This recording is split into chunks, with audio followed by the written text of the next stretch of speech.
아, 애들이 너무 이렇게 어지러놨네. 내가 오늘 큰 마음 먹고 반장으로서 청소 한번 해야겠다. 아이, 자식들. 수업이 말이야. 어지럽네, 어지러워. 섬기는 마음으로 그래도, 기쁨으로 해야 되겠어. 야, 의자도 치워주고. 웬일이야. 야, 니들 왔어? 웬일이야. 어머, 책상 정리해주고. 아이, 그게 아니라 뭐해? 내가 그동안 너무 반장으로서 내가 너무 그냥 섬기질 못한 것 같아서 내가 조금 미리 왔어. 어머. 아이, 뭐. 멋있어. 아이, 그래. 계속 쭉 일해줘. 유다 같아. 뭐 이런 거 가지고 그래.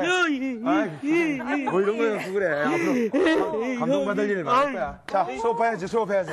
그래. 아이, 여기 좀 닦고 좀 하지 그랬어요. 저기 다음 달 반장은 경림인 거 알지? 아, 그래? 허탈해. 여기 지문이 많아.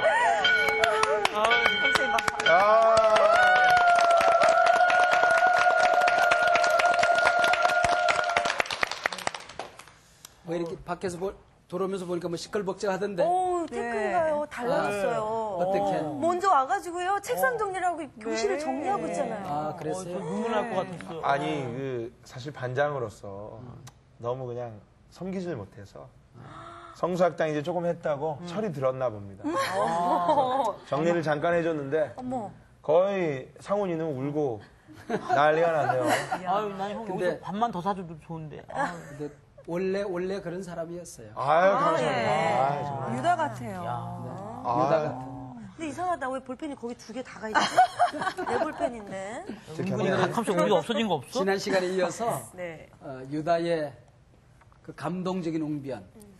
얼마나 감동적이었어요, 그죠? 네. 내 아버지를 다시는 아프게 하지 않겠습니다. 내 동생 남겨두고 우리만 떠난 일은 없을 것입니다. 우리 아버지와 이 동생과는 생명이 하나로 묶여져 있습니다. 네. 이 아이가 죽어야 한다면 제가 죽을 겁니다. 이 아이가 종이 되어야 된다면 제가 종이 되겠습니다. 울며 매달렸던 그 감동적인 웅변. 네. 그걸 보면서 요셉이 통곡을 하거든요. 네. 통곡을 하게 됩니다. 정말 사나이의 가장 멋진 통곡이 창세기 45장에 나와요. 네. 여러분 울어본 적이 있어요?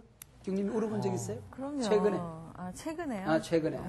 최근에 제가 지갑을 잃어버렸었어요. 네, 그래서 그 안에 소중한 게 정말 많았는데 너무 속이 상해서 제가 기도하면서 하나님한테 물어봤어요. 하나님, 나 너무 속상하다고. 기억나게 해달라고, 제가 어디서 잃어버렸는지 기억나게 해달라고 해서 기도를 막 해서 제가 그 갔던 곳에 다 가서 지갑을 찾았는데 없더라고요. 그래서 이제 포기를 했어요. 그래서 내려놨어요. 하나님, 분명히 제가 이 지갑을 잃어버린 거에 대해서 분명히 뭔가 이유가 있을 건데 그게 뭐냐고 계속 물어보면서 그냥 내려놓겠다고. 제가 내려놓겠습니다. 그래서 마음을 이제 편안하게 가졌는데 저 이제 동생한테 전화가 온 거예요. 언니 지갑 찾았어. 이러는 어떻게? 어디서? 그랬더니 정말 제가 생각지도 못했던 제 이제 그 동생 조수석에 그 옆에 지갑이 껴있었던 거예요. 아이고, 그래서 아이고. 그 이제 회사 사람이 옆에 탔다가 안전벨트를 딱 매는데 옆에서 뭐가 걸린다는 거예요. 그래서 딱 뺐는데 제 지갑이 거기에 딱 걸려 있었던 거예요. 그래서 정말 하나님은 내가 정말 예측할 수 없던 곳에서 그렇게 찾게 해주시는 정말 너무 놀랍고 너무 감사했어요. 그래서 정말 기도하면서도 울었지만 그걸 또 찾았을 때는 더 기쁨의 눈물도 나오더라고요. 정말 하나님 너무 감사합니다. 이러면서. 우리 경림이는 늘 지갑 때문이 아니라 지갑을 찾게 해주신 하나님 때문에 울었습니다. 그 말이 참 늘 가슴이 아팠다. 이뻐요, 좋아요. 네. 경림 씨가 얘기하고 나서 제가 얘기하니까 굉장히 부담스럽네요. 왜? 왠지 여기서 왠지 웃겨야 될 것 같고. 아니. 울어본 경험이 있으면. 근데 사실 최근에는 울어본 적은 아까 태근 형이 책상을 정리해줘서 감동이 됐어요. 예, 감동이 돼서 울었는데요. 사실 제가 이 하나님의 일을 기획할 때, 그러니까 하나님 일을 하겠다고 성원을 할 때, 그 하나님이 그 목사님이 주셨던 말씀이 있는데 그 말씀을 듣고 제가 진짜 무릎을 꿇고 혹시 어떤 말씀인지 기억나요? 굉장히 그 1시간 동안 얘기하신 거라서. 근데 짧게 설명을 하자면 그 십자가에 대한 얘기를 하셨습니다. 십자가에 대한 얘기. 예, 십자가는 이제 플러스의 인생을 살지만 그 십자가를 지게 되면 곱하기의 인생을 산다. 네. 예, 그 얘기를 듣고 제가 바로 사역하고 연결이 되어지면서 기대와 또 두려움이 다시 기쁨으로 바뀌어지면서 울어본 적 있어요? 저는 최근에. 네. 요번 주에요. 요번 주에? 요번 주 화요일이요. 네. 제가 무슨 공연을 봤거든요. 마리아가 주인공이죠. 예, 그렇죠. 그 창녀 마리아가 그 삶의 그 인생, 그 인생이 너무 가엽고 나와 비슷하지 않나 싶어가지고 제가 너무 많이 울었는데 거기에 또 윤복희 권사님께서 찬양을 부르시는데 마치 제가 치유가 되는 그 느낌에 눈물이 쏟아져서 혼났습니다. 그 공연 현장에서 네네. 울어본 적 있어요?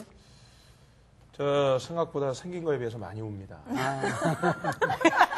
눈물이 많아요. 안 믿네. 아니야. 아니야. 믿어요. 믿습니다. 가장 정말 감격적으로 울었던 건 작년에 예, 저희 딸아이를 8년 만에 낳고서 결혼 8년 만에. 예, 신생아실 이렇게 아기 나오면 바로 등장하잖아요. 그럼 이렇게 뭐 이렇게 다 하얀 거 감고 있잖아요. 애들 신생아 때는 다 네, 베넷 쪽. 베넷 뭐 이거 입고 예, 나올 예. 때 그 유리벽을 사이에 두고 엄청 울었어요. 네. 간호사가 네. 이 좋은 날 저 사람 왜 우나 사연도 모르고 저 진짜 막 꺼이꺼이하고 울었어요. 이거 얘기하니까 저 갑자기 생각나요. 하나 더 얘기해도 되나요? 제가 첫애 출산하고요. 대부분 출산하고 바로 정신을 잃어버리거든요. 근데 제가 막 울었어요. 네. 그래서 간호사가 산모 왜 이렇게 우세요? 그러게. 왜 우세요? 제가 뭐랬는지 알아요? 뭐라고 했는데요? 기뻐서요. 야, 이거 굉장히 재밌다. 야, 이거 너무 재밌는데요? 너무 이거 기뻐서요. 어떻게 그 좀 웃어야 될 마음이 것 같고. 아빠의 또 마음이 아니었나 싶어요. 아, 저는 진짜 한 8년의 세월이 막 지나가가지고 네. 안 울 수가 없었어요. 반장의 마음, 어릴 때부터 이렇게 외롭게 힘들게 살아왔던 것이 큰 위로가 되면서 그 터져나왔던 울음 제가 가슴속에 이렇게 전 찡하고 와요. 저는 결혼식장에서 울었어요. 저도요. 결혼식장에서. 신랑이신데? 그 자리에 우리 아버지가 안 계셔서 참 많이 울었어요. 그런 마음들이 아마 제 속에 이렇게 오버랩되면서 저도 이렇게 가슴이 찡해지는데 오늘 본문 창세기 45장에 보면 요셉의 참 감동적인 눈물, 울음이 나옵니다. 그래서 오늘은 형님들을 만나서 요셉이 형님, 제가 요셉입니다. 나는 요셉이다 하는 공부하도록 하겠습니다.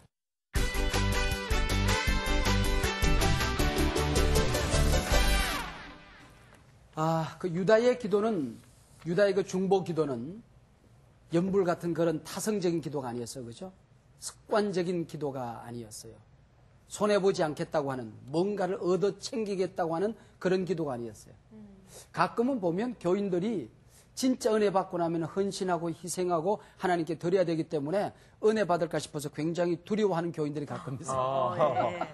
그런데 이 유다는 내가 헌신하겠습니다. 내가 희생하겠습니다. 하는 그런 감동적인 기도였습니다. 목숨을 담보로 하는 그런 기도가 아니었나 생각해요.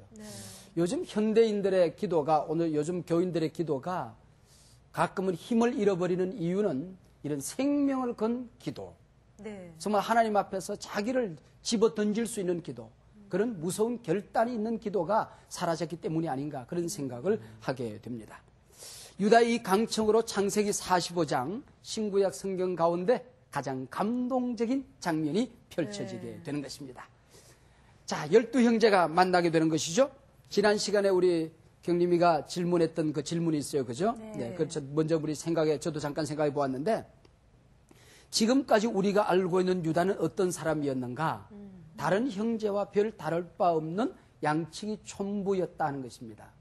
창세기 38장에 보면 며느리와 관계했던 낯뜨거운 인물이 바로 유다라는 인물이에요.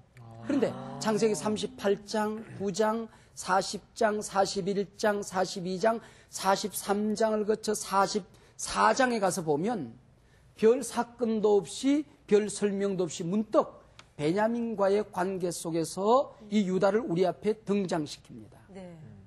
언제 어떤 과정을 거쳐서 변해왔는지 모르지만 완전히 변화된 모습으로 완전히 변화된 성품과 변화된 태도, 변화된 신앙으로 우리 앞에 세워 놓는다는 것이죠. 얼마나 놀라운 일이에요? 요셉은 풀무불 속에 집어던져서 정금같이 다듬어져서 나온 사람이에요. 고난의 흠산 계곡을 지나서 다듬고 다듬어서 정말 스릴 넘치는 파란만장한 인생을 살아서 다듬어진 인물이 바로 요셉이라는 인물이에요. 만약에 이스라엘 사람들이 사극을 만든다고 한다면 단골 메뉴가 이 요셉의 메뉴가 되었을 거예요. 그죠? 네. 그 요셉의 사건이 될 법한 그런 얘기죠. 요즘 우리 곁에 요셉이 있었다고 한다면 교회마다 다니면서 간증하는 사람, 뭐 이런 사람이 바로 요셉이죠. 근데 유다는 그런 사람이 아니에요. 자고 나면은 양치로 갔던 사람이죠. 일상생활을 반복하고 있는 것입니다. 특별한 고난이 있었던 것도 아니지만은 특별한 기적이나 특별한 체험이 있었던 것도 아니에요. 이걸 우리의 삶에 한번 적용해 보면 그런 겁니다. 매일같이 일어나서 밥 먹고 일상생활하고 저녁 되면 잠들고 또 아침에 일어나서 잠깐 하나님 앞에 묵상 기도하고 일터로 나가고 또 저녁에 돌아와서 하루 일과를 돌이켜보며 잠깐 묵상하고 또 그다음에 주일 되면은 교회 가고 교회 가서 조그마한 자리 가서 봉사하고 주중에 구역 예배 드리고 가끔 어려움이 있으면 교회 가서 또 기도하고 어쩌면 지루하고 반복적인 일상생활의 반복. 어쩌면 자기 자신의 신체를 야 나는 왜 이렇게 매일같이 다람쥐 쳇바퀴 돌듯이 이렇게 하루하루 살아가지? 내 이렇게 드라마틱한 인생이 왜 난 되지 못했을까? 자학하고 지루하게 생각했는지도 모르죠. 그런데 시간이 흘러 지난 다음에 돌이켜 봤더니 유다는 달라져 있었다고 하는 것입니다. 변화되어 있었다고 하는 것이죠. 요셉 같은 인물은 우리 주변에 흔한 인물은 아니에요. 어쩌면 우리 모두는 유다와 같은 사람일는지도 모르지요. 우리가 그렇게 매일같이 살아가서 우리가 변화가 되지 않은 것처럼 보일지만은 하나님은 내 삶도 다듬고 계시고 축복의 그릇도 다듬고 계시고 내 인격과 성품도 다듬고 계시고 하나님과 나의 관계도 아름답게 다듬고 계신다. 나는 지금 하나님의 손 안에서 변화되고 있다 하는 감사를 우리 유다를 통해서 배우게 되는 것이죠. 창세기 45장 이 유다의 모습으로 유다의 이 웅변으로 드라마틱한 요셉의 일생 중에서 가장 감동적인 장면이 펼쳐지게 되는 것입니다. 지난 22년 긴 세월 자신을 죽이려 하다가 자신을 노예로 팔며 자기들은 낄낄대고 음식을 먹던 그 형들 이해가 안 되었겠죠. 왜 원망이 안 되었겠어요. 때로는 가슴이 아팠죠. 근데도 문득 보고 싶은 거예요. 명절이 되면 가족들끼리 막 뭉쳐 다닐 때에 아버지가 얼마나 그리웠겠어요. 동생이 얼마나 보고 싶었겠어요. 어려운 일이 있을 때에 정말 형제들하고 의논하고 싶은데 형제들은 저 멀리 가나안 땅에 살고 있다고 생각할 때에 문득 그 미운 형들이 보고 싶은 거예요. 저는 목사잖아요. 제가 지금 섬기는 교회는 맨손 맨몸 맨 땅에서 개척했던 참 어렵게 개척했던 교회가 지금은 참 행복한 교회가 되었어요. 그리고 목사에게 있어서 교인이라고 하는 것은 한 사람 한 사람 가족처럼 참 귀하고 소중한 사람들이잖아요. 다 귀하지만은 개척 초기에 함께 희노애락을 같이 했던 사람들, 함께 굶기도 하고 함께 밤을 새우기도 하고 다리가 부러터도록 전도지를 돌리고 뛰어다니고 힘든 일 뛰어내면 함께 청소하고 이랬던 사람들이 얼마나 가깝게 느껴지고 얼마나 고맙게 느껴지고 정말 내 자식보다도 내 가족보다도 귀하게 느껴지곤 해요. 근데 개척교회 교인들 가만히 뒤돌아보면 많은 사람들이 내 곁을 떠나고 없어요. 너무 힘든 일은 많지요. 대개 그 당시 사람들은 믿음은 약하죠. 목사의 기대는 그들에게 너무 무겁지요. 그러니까 이길 수가 없어서 대개 교회를 떠나게 돼요. 떠날 때에 목사님 제가 부족해요. 목사님을 평생 섬기고 함께 좋은 교회 만들어야 되는데 제가 짐을 질 수가 없어요. 목사님 용서하세요. 제가 부족해서 목사님 곁을 떠납니다. 이러면 얼마나 고맙겠어요. 근데 대개 떠나는 사람도 힘이 들어 떠나기 때문에 목사의 가슴에 아픈 칼자루 하나를 박아놓고 떠나요. 그렇기 때문에 그들이 얼마나 야속하게 느껴지고 참 미운지 몰라요.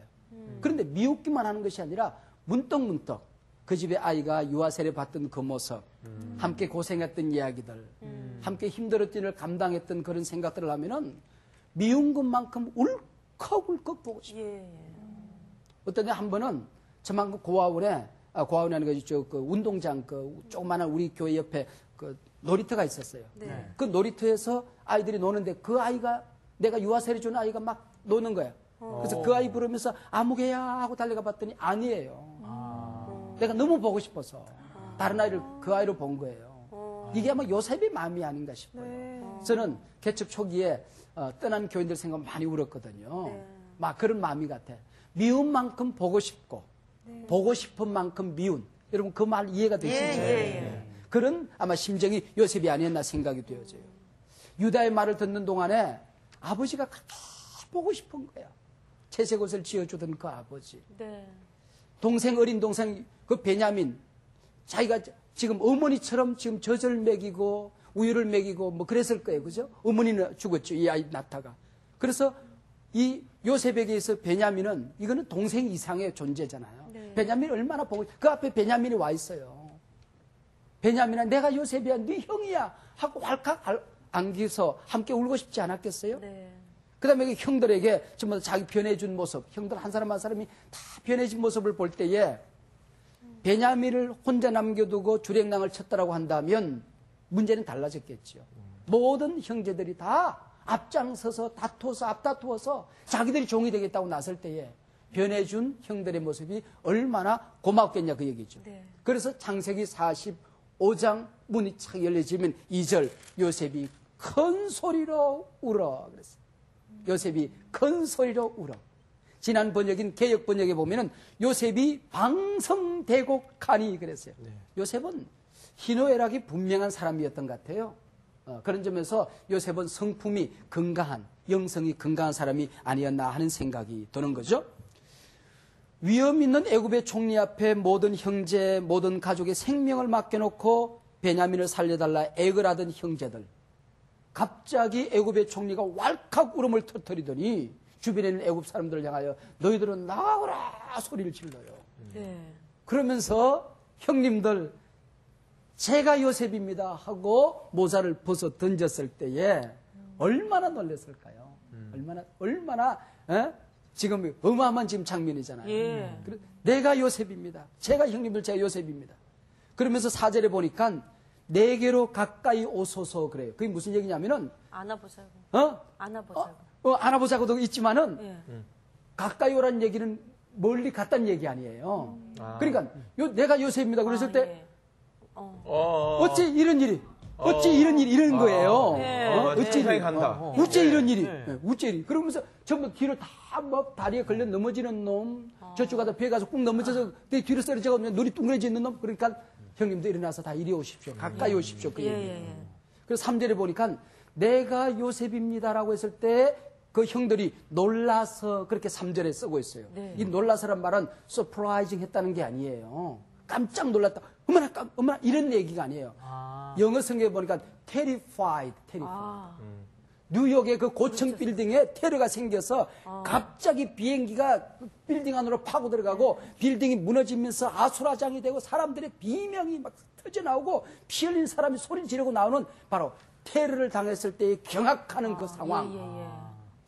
그 가슴에 테러를 당 같은 영혼의 테러를 당 같은 그런 단어를 쓰고 있어요. surprising이 아니라 terrified라는 단어를 쓰고 있는 것입니다. 자, 이 본문이 이렇게 감격스러운 이유는 감동적인 이유는 요셉이 살아있다는 거 감동적이죠. 네. 그리고 요셉이 총리가 되어 있다는 거 얼마나 감동적이에요. 그보다 훨씬 더 감동적인 이유는 앞장에서 유다의 웅변이 감동이었다고 한다면은 요셉이 지금까지 살아왔던 모든 삶의 여정, 자기가 노예로 팔려와서 고난했던 모든 것을 성경적으로, 신학적으로, 신앙적으로, 영적으로 완벽하게 예언하고 해설하는 긴 이야기가 나옵니다. 이게 얼마나 감동적인지 몰라요. 본문이 감동적인 이유는 바로 이 요셉의 예언, 요셉의 해석, 신학적인 해석에 있는 것이지 요셉이 총리가 되고 요셉이 뭐 국무총리가 되어서 이렇게 갑자기 나타났다 이런 게 아니에요. 만약에 요셉이 엉엉 울더니 눈을 가지고 딱 형님 째려보더니 형, 내가 요셉이야. 놀랬지? 나 그렇게 만만하게 당할 줄 알았어? 형들이 나를 그래 꿈을 찢으려고 그래. 내 옷을 찢어서 피 묻혀가지고 아버지한테 나 죽었다고 그래? 형 나 질긴 놈이야. 예. 목소리 너무 잘 어울려요. 어머. 그러면서 계급장을 보면서 봐 내가 총리야. 예. 형들 이제 맛 좀 볼래? 어머, 이랬더라고 하면 네. 얼마나 살벌한 네, 몸을 그렇죠. 됐겠어요. 그럼 요셉 아니죠. 없었을 것이고 아무런 감동이 없었을 거예요. 예. 이 요셉이 얼마나 지금 우리에게 감동을 주고 있는지 모릅니다. 그러니까 막 형들이 가슴을 쥐어 뜯고 있었어요. 가슴을 쥐어 뜯고 있으니까 뭐라고 하냐면 5절에 가서 보니까 한탄하지 마소서. 이 한탄하지 마소서란 말은 무슨 얘기냐면 자기에게 화를 내는 걸 한탄이라고 그러잖아요. 그치. 자기 자신에게 불을 지르고 가슴을 쥐어 뜯는다 이런 뜻을 가지고 있어요. 원문에 보면 자기 자신에게 불을 지르고 가슴을 쥐어 뜯지 마소서 그런 얘기예요. 그런데 형님들이 나를 판 것이 아니라 우리 가족의 생명을 보존하시려고 하나님이 나를 형님들보다 먼저 이곳으로 보낸 것뿐입니다. 이 얘기가요 한 번이 나오는 것이 아니라 짤막한 이야기 가운데 3번씩이나 반복적으로 등장하면서 형님들의 판 게 사실이죠. 형님들이 죽이려고 한 게 사실이죠.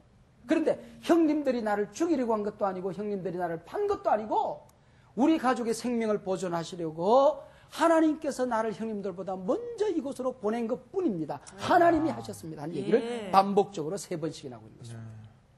우리가 인생을 살아가다가 실패도 하고 어려움도 겪고 죄도 짓고 회개도 하고 오늘의 내가 여기 서 있죠. 지난 날을 되돌아보면서 우리가 자기 삶에 대한 신학적인 해석이 있어야 돼요. 그냥 느끼는 대로 그냥 가슴에 이렇게 울컥울컥 하는 대로 지금 내가 당하고 있는 여러 가지 고난과 현장의 여러 가지 문제 그것만 보고 상황만 보고 내 인생을 판단하고 해석하는 것이 아니라 내 인생에 하나님의 눈으로 보고 성경의 눈으로 보고 예수님의 눈으로 보고 성령의 눈으로 본 신학적인 해석이 있어야 우리가 건강한 사람이라는 것입니다. 아멘. 지금 이 요셉의 생애를 보면은 멋진 신학적인 해석 때문에 요셉 자신이 살아나잖아요. 형님들을 다 품을 수가 있는 거예요. 그리고 하나님의 뜻이 이루어져 가게 되는 것입니다. 요셉이 자기 자신의 정체를 밝히고 난 다음에 형님들의 느낌이 얼마나 어마어마하게 많았겠어요. 그렇죠. 하고 싶은 얘기가 얼마나 많았겠어요. 그런데 성경의 본문에서는 형님들의 언어로 어떤 느낌이 있었는지 어떤 생각이 있었는지 어떻게 말했는지를 1절 침묵하고 있습니다. 우리가 생략, 유구무언이라 말이 전혀 없어요. 다만 요셉의 말을 통해서 계속해서 이것이 해석되어지고 있는데 형님들은 요셉이 살아있다는 사실을 예수님의 부활과 같이 연결해 볼 수 있도록 본문은 우리에게 암시를 주고 있어요. 지금 엠마오 두 제자는 예수님이 십자가에 매달려 죽었다고 생각하며 근심하며 길을 가고 있었죠. 야곱과 온 가족은 요셉이 죽었다고 생각했습니다. 20여 년 동안 소식이 전혀 없는 걸로 봐서 틀림없이 노예가 돼서 고생해서 죽었다고 생각하는 것입니다. 요셉이 문득 살아있어요. 그런데 예수님의 제자들은 믿질 않은 것입니다. 아무도 믿질 않았어요. 거기서 믿을 수 없어. 어찌 믿을 수 없어. 어찌 이런 일이 하고 뒤로 넘어지는 형들의 모습. 그러나 예수님의 부활을 확신했을 때에 그들의 완전히 달라진 제자 공동체. 요셉이 정말 우리 앞에 서 있는 이 사람이 진짜 요셉이고 우리를 용서했다고 느껴지고 받아들였을 때에 완전히 달라진 야곱의 공동체를 함께 보여주고 있는 것입니다. 자, 성경이 11형제의 말에나 느낌에는 침묵하지만 요셉의 해석 3절부터 시작해서 4절, 5절, 6절, 7절, 8절, 9절, 10절, 11절, 12절, 13절, 11절에 걸쳐서 긴 예언의 말씀이 기록되어 있습니다. 그 가운데 뭐라고 그러냐면은 지금 우리가 당하고 있는 흉년이 보통 흉년이 아닙니다. 이것은 모든 부족과 시족이 다 몰살할 수밖에 없는 어마어마한 흉년입니다. 7년 대환란 같은 흉년입니다. 그런데 지금 형님들이 나를 팔아서 오신 것이 아니라 하나님께서 22년 동안 나를 이곳에 지금 두신 것은 우리 후손들을 세상에 두시려고 나를 이곳으로 하나님이 보내셨다. 우리 형님들의 자녀들과 내 후손, 우리 후손들을 세상에 두시려고, 이 두시려고 하는 말을 그냥 우리 번역이 조금 재미가 없는데 영어 번역만 보더라도 킹 제임스 버전에 보니까 prosperity, 번성케 하시려고. 여러분, 흉년의 수많은 시족과 부족이 다 죽어가고 있잖아요. 두시리고 그러면 겨우 견디는 걸 얘기하잖아요. 그 겨우 견디는 것이 아니라 환경은 지금 몰살할 수밖에 없고 멸망할 수밖에 없고 망할 수밖에 없는 상황이지만 하나님께서는 오히려 이런 가난과 고난과 어려운 여건 환경 속에서 prosperity, 번성케 하시려고 지금 나를 이곳으로 보냈습니다. 라고 얘기하고 있는 것이죠. 하나님께서 하나님의 백성들을 이렇게 지키신다는 것입니다. 나중에 그 애굽의 산파들이 유대인들의 남자에게 나면 몽땅 다 죽이잖아요. 그럼에도 불구하고 더욱 번성하니라. 죽이는데 번성하는 거야. 죽이는데 살아나는 거야. 이게 하나님의 역사였다는 것이죠.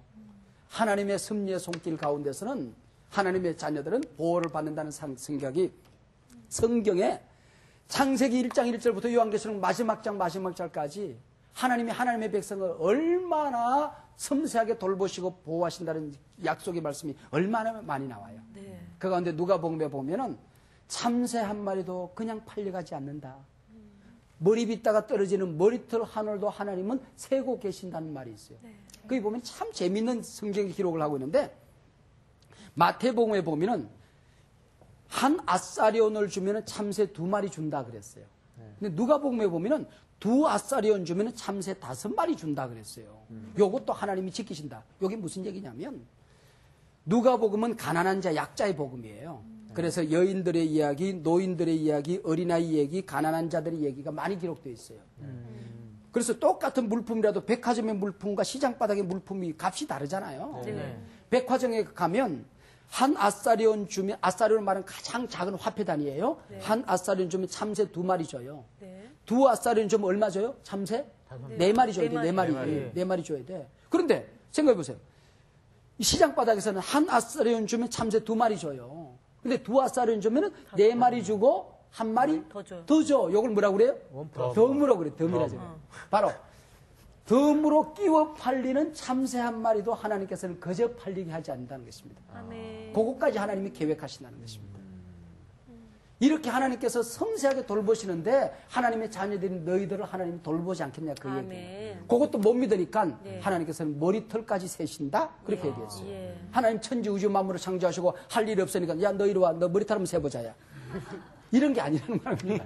제가 머리털을 찾아보니까 그 황금 머리털, 그 서양 사람들은 머리털이 14만 4천 개 정도가 돼요.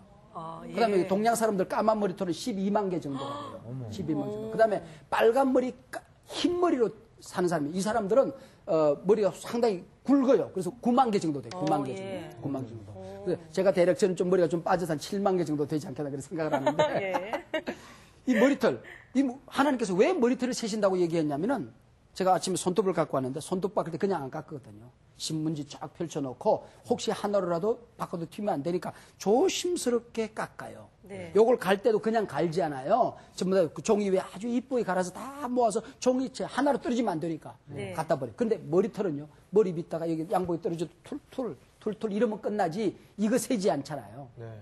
내 머리털 오늘 몇 개 빠졌는지 세는 사람 없어요. 네. 그냥 머리 빗고 난 다음에 그냥 휴지를 한 바퀴 휙 돌려서 갖다 버리고 그럼 끝나는 거야. 네. 정작 나는 나 자신에게 관심도 없고 의미 없이 스쳐 지나가는 사건이지만은 하나님은 그저 지나가는 것 없다. 다 세신다는 것입니다. 아멘. 오늘 아침 네가 아무런 의미 없이 거쳐 지난 것까지도 하나님께 다 돌보고 세신다는 것을 우리에게 지금 얘기하고 있는 것이죠. 아멘. 그런데 지금 이 사건으로 말미암아 어디로 가냐면은 야곱의 가족이 고센 땅으로 고센 땅으로 쫙 흘러들어가요. 지금 생각해 보세요. 흉년이에요. 어마어마한 지금 흉년이 앞으로 5년 동안 더 남았어요. 그렇기 때문에 만약에 가나안 땅에 그대로 머물고 있었다고 한다면은 가나안 땅에 지금 사람들이요 사람이 사람을 잡아먹는 흉년이 지금 생기는 거예요. 그러니까 자기 부족을 안 죽이고 남의 부족을 죽여서 있는 것은 다 약탈하고 빼앗고 전쟁하고 짐승이고 사람이고 다 죽이는 그런 지금 상황이에요. 예. 그렇기 때문에 가나안 땅에 있었다고 한다면은 가장 작은 부족 가운데 한 부족이었던 야곱의 부족은 씨가 말라 죽고 말았을 거예요. 근데 하나님께서 지금 그 당대에 중동 전체를 지배하고 있던 애굽의 품 안으로 지금 집어넣고 있는 것입니다. 네. 이 고센 땅, 고센 땅. 그래서 이 고센 땅은 이스라엘 나라가 탄생하기 위한 자궁과 같은 역할을 하는 거예요. 인큐베이터 같은 역할을 하는 거죠. 하나님께서 바로 인큐베이터 안으로 자궁 안으로 이스라엘 백성들을 집어넣어서 그들을 보호하고 계시는 것입니다. 자, 지금 보세요. 지금 들어갈 때 장정이 약 60명이 들어가요. 60명이 들어가요. 400년 후에 출애굽할 때에 60명의 장정이 얼마가 되어서 나오냐 하면은 장정만 60만 명이에요. 지금 야곱의 가족과 그 종들이 함께 들어갔다고 하면 약 400명 정도가 들어갔을 거예요. 그리고 지금 400년 후에 다시 나올 때에 400만 이스라엘 백성이 되어서 나오는 것입니다. 종들까지 합쳐서. 네. 그러면 정확하게 몇 배가 돼요? 10,000배 정도 돼요. 10,000배 정도 되죠. 이 10,000배 정도로 400년 동안 이게 60명이 60만 명이 되고 400명이 400만 명이 되려고 하면은 밥 먹고 하는 일이라고는 애 낳는 일밖에 안 돼요. 네. 이것이 자궁이. 그래서 이 자궁 안에서 고센 땅 안에서 이렇게 어마어마한 민족이 되어서 출애굽을 하도록 하는 것이죠. 이스라엘 역사 가운데 가장 위대한 영웅 둘이 되려고 한다면은 입애굽의 영웅 요셉과 출애굽의 영웅 모세를 우리가 들 수 있는 거다 그런 얘기죠. 하나님의 역사와 섭리가 이렇게 멋있게 이루어져 가고 있는 것을 볼 수 있습니다. 근데 또 이제 오늘 본문을 읽어 내려가다가 폭 재미있는 사건은 요셉의 가족이더라고 요셉의 형님이 돌아오는데 엉엉 울다 보니까 담을 넘어서 마을에 울려 퍼지고 또 담을 넘어서 애굽 궁에 들렸어요. 그랬더니 바로 왕이 더 기뻐하는 거야. 신하들이 지금 요셉의 형제들이 왔다고 너무너무 기뻐하는 거야. 그러면서 그 마을과 그 도시 전체가 들썩들썩하면 잔치를 지금 벌이고 있는 것입니다. 왜 이렇게 요셉의 가족이 돌아왔는데 이렇게 사람들이 기뻐했던가? 그러니까 가만히 성경 앞뒤 맥락을 연구하고 기도하고 묵상하는 가운데에 요셉한테 온 백성, 임금부터 시작해서 모든 강요들, 모든 백성들이 너무너무 감사한 거야. 아내가 이쁘면 처갓집 기둥에 절을 한대. 요셉이 너무 고마우니까 요셉의 가족이 너무 소중하고 귀한 거야. 그 다음에 요셉이 지금 제사장 집안 그 아스낙과 결혼해서 행복한 가정을 꾸리고 살아가요. 근데 문득문득 좋은 일이 있을 때마다 힘든 일이 있을 때마다 어두운 그림자가 살짝 지나가는 거야. 그게 뭘까 궁금했던 거지. 네. 아스낙 또 행복해하는 순간만 있는 것이 아니라 어떨 때는 방문을 걸어 잠그고 울고 나오는 요셉을 보는 거죠. 그런데 왜 그랬는가 했더니 아버지가 보고 싶어서 형제들이 보고 싶어서 그랬다는 걸 알게 되는 거죠. 그럴 때 형제들이 왔다고 생각할 때 얼마나 아스낙이 기뻤겠으며 바로가 기뻤겠으며 백성들이 얼마나 기뻤겠냐 그 얘기죠. 요셉의 가족은 구약의 유일한 교회라고 그러잖아요. 여러분 우리가 신앙생활 하다가 인생을 살아가다가 좋은 직장 다니고 좋은 대학 나오고 좋은 차 타고 배부르게 밥 먹고 산다고 그래서 모든 인생이 행복하는 것은 아니에요. 여러분들 가운데 교회와의 관계가 잘못되었을 때에 모든 행복이 깨지는 경우가 너무 많아요. 신앙생활이 파괴되어지고 찢어졌을 때 상처가 있을 때에 행복하지 않아요. 내 안에 있는 교회가 진정으로 회복되어질 때에 나도 기쁘고 우리 가정도 기쁘고 세상도 기뻐한 것입니다. 한국교회가 어려움을 당하고 힘든 일을 겪고 침체되고 부흥되지 않고 교회가 교회다운 모습을 보여주지 못하면 온 세상이 함께 아파하는 거예요. 피조물들도 아파하는 것입니다. 그러나 한국교회가 살아나면 경제도 살아나는 겁니다. 한국교회가 회복되어지면 민족도 회복되어지는 것입니다.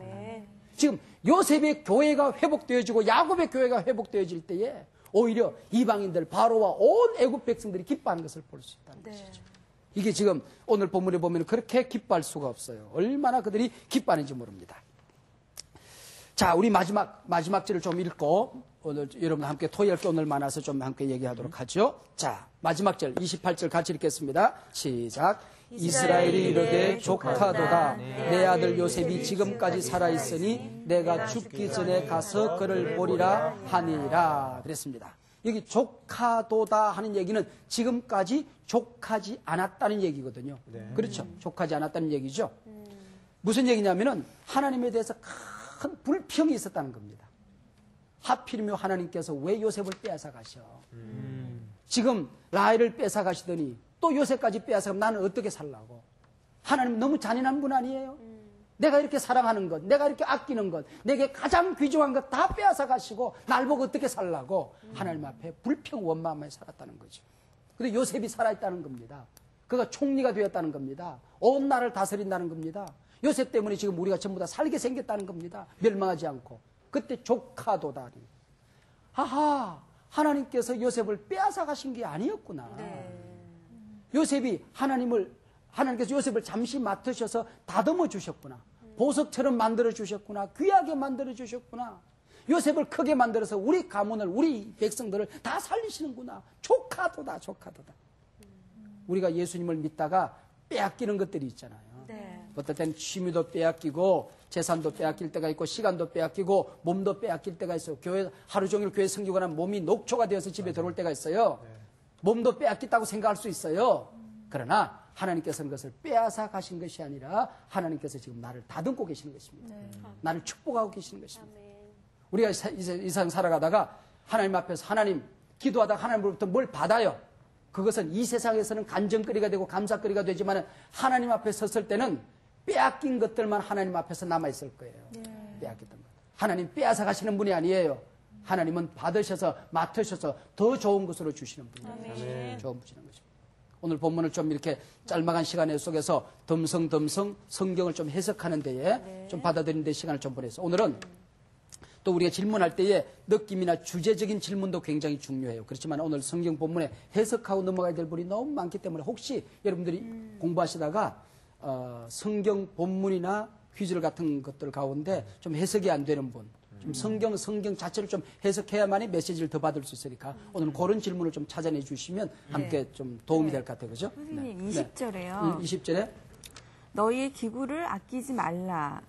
이 말씀이 예, 그게 무슨 얘기냐면은 지금 그 바로가 야곱의 가족에게 보내면서 하는 얘기가 너희 기구를 아끼지 말라 이제 이렇게 얘기하잖아요. 좀 쉽게 이해가 잘 안 될 거예요. 이런 거 한번 상상해 보면 좋겠어요. 산간벽지 시골에 전기도 안 들어가고 화장실도 없는 곳에 살고 있는 하는 아주 이쁜 처녀아이가 있어요. 서울로 지금 부잣집으로 지금 시집을 와요. 근데 이 아이는 지금 서울로 시집 가서 살 생각하니까 지금 자기 이부자리 생각 소미불 들기도 힘든 거 소미불 챙기고 그다음에 이제 그 수레 자기가 이제 농사 지을 때 했던 수레 챙기고 그다음에 화장실도 가려고 하니까 오강단지도 챙기고 뭐 그런 전기불 없는 줄 알고 호롱불 챙기고 램프 챙기고 그러니까 그 가지고 시아버지 가가지고는 얘야 기구를 아끼지 말라 그 얘기예요.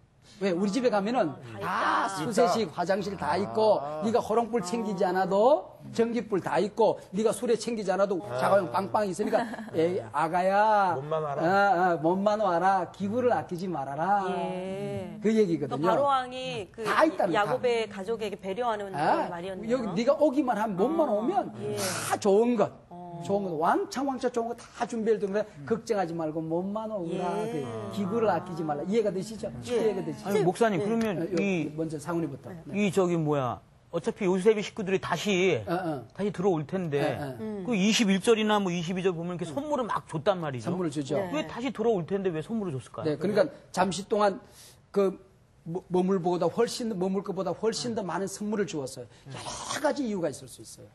여러 가지 이유가 있는데 먼 길 오가는 동안에 경비가 들었을 것이고 또 종들을 또 이제 보내줘야 되잖아요. 종들이 다 데려올 수도 없었을 거예요. 종들이 많았으니까 그 종들에게 또 이제 재산도 좀 나눠줘야 될 것이고 그것보다 더 중요한 것은 애굽이 얼마나 풍성한 땅인 것을 미리 맛을 보여주는 거예요. 하나님께서도 이 땅에 살아갈 때 우리 예수 믿는 사람들 고난을 당하고 힘들게 하고 봉사하고 충성하고 이렇게만 사는 것이 아니라 천국이 얼마나 좋은 것인가를 보여주기 위해서 하나님의 자녀된 권세, 복음의 능력, 성령의 충만과 풍성 그리고 우리에게 주시는 성품, 아름다운 성령의 열매 얼마나 많은 걸 우리가 맛을 보여주세요. 그러잖아요. 똑같은 거예요. 하나님께서 하나님 백성들에게 천국의 그림자를 맛보여주듯이 지금 바로가 지금 너희들이 오는 사람들에게 기대감을 주기 위해서 어마어마한 기대감을 주기 위해서 지금 이제 맛을 보여주는 거예요. 맛을 보여주는 거죠. 네. 예, 저는요 24절에 요셉이 형들에게 꾸중하듯이요 길에서 다투지 말라 이런 말이 있어요. 이건 요셉이 아직도 형들을 못 믿고 있는 건가요? 그 길에서 다투지 말란 얘기 속에 그것만 가지고도 복음의 내용이 그 속에 꽉 들어있는 사실은 중요한 핵심 단어예요. 그러니까 우선은 가장 그 문자적인 해석을 해보면 이제 가다가 왜 그때 요셉을 팔자고 그래가지고는 꿈꾼 자가 오는도다 서로 원망하고 그러면 요셉을 미워한 것은 니놈 아니었어? 형이 그랬잖아. 뭐 이러고 이제 다툴 수 있잖아요. 그걸 받아가 요셉이 뭐라고 하냐면은 이전 것은 지나갔으니 보라 다 새 것이 되었도다. 우리 주 예수 그리스도 안에는 결코 정죄함이 없느니라. 너희는 이전 일을 기억하지 말며 옛적 일을 생각하지 말라. 보라 내가 이미 새 일을 행했노라. 그러니까 이미 다 내가 용서하고 내가 덮었어. 너희들끼리 서로 자책하거나 서로 다투거나 원망하거나 책임 전가하지 마. 모든 것이 다 새로워졌어. 이제는 새로워진 공동체야. 그것까지도 생각하고 다 지금 그 말씀에 다 담겨 있는 거야. 그것까지도 요셉이 네. 생각하고 배려하는 거예요. 참 요셉답죠. 또 멋있네. 또 멋있죠. 탐복하죠. 예, 사람이 깊어. 예, 아우, 예. 얇지 않아요. 네, 네. 그렇죠. 예. 제가 27절을 봤더니 27절. 네. 그 야곱이 말이죠. 예. 아버지 야곱이 그 요셉이 자기를 태우려고 보낸 수레를 보고서 기운을 차리고 소생했다라는 표현이 있는데 이게 무슨 뜻이에요? 왜 수레를 보고서 겨우 수레 보고. 네, 수레를 수레. 보고서 지금 형들이 돌아와서 아버지 그 무시무시한 애굽의 총리가 요셉이에요. 요셉이 살아있어요. 그랬을 때에 아버지가 어리둥절하더라 그랬잖아요. 그런데 옛날 바로 앞에 개역 번역에 보니까 기색하더니 그래서요. 기색하더니 뭐냐면은 잠시 놀라서 기절한 겁니다. 이거 훨씬 더 강하죠, 그죠? 멍하고 기절을 한 거예요. 기절을 한 거예요. 에? 그런데 도무지 믿어지지 않으니까 기절을 해버린 거예요. 그리고 깨어나서 보니까 수레가 있는 거야. 지금 그 애굽의 왕 바로 왕이 무슨 족이라고 그랬어요? 힉스수족이라고 그랬죠. 힉스수족이 어떤 족이냐면은 역사상의 수레를 처음 말이 끄는 수레를 만든 족속이에요. 그 당시에 말이 끄는 수레를 보면 어디를 생각하겠어요? 애굽을 생각하는 거예요. 그리고 그 규모로 봐서 이거는 임금이나 총리가 아니면 탈 수 없는 수레를 본 거예요. 그걸 보고 믿었다는 거죠. 그걸 보고 생각했다는 거죠. 그걸 생각했다는 거예요. 그래서 하나님께서는 우리에게 하나님 앞에 섰을 때에 우리가 기색할 만큼 기절하고도 초풍할 만큼 깜짝 놀랄 만한 선물을 준비하고 우리를 기다리고 계실 거예요. 네, 아멘. 하나님께서 우리가 하나님 앞에 충성하고 헌신하고 살아갈 때에 야곱에게 기색할 만큼 기절하고도 남을 만큼 어마어마한 선물을 주셨듯이 우리가 하나님 앞에 서서 천국문을 탁 열 때에 정말 우리가 기절할 만큼 깜짝 놀랄 만한 선물을 준비하고 계시는 것입니다. 아멘. 네. 아멘. 내가 요셉이다 뜻이 얘들아 내가 예수야 어서 오너라 얘들아 어서 오너라 하고 예수님께서 나를 기다려주는 그런 감격을 우리가 상상할 수 있도록 풍요로운 상상을 오늘 본문이 우리에게 선물하고 있습니다. 아멘. 자, 내가 요셉입니다. 오늘 공부 창세기 45장도 오늘 참 감동 있고 재미있고 유익한 시간이었습니다. 여러분과 함께 보낸 시간 좋은 시간이었습니다. 감사합니다. 감사합니다.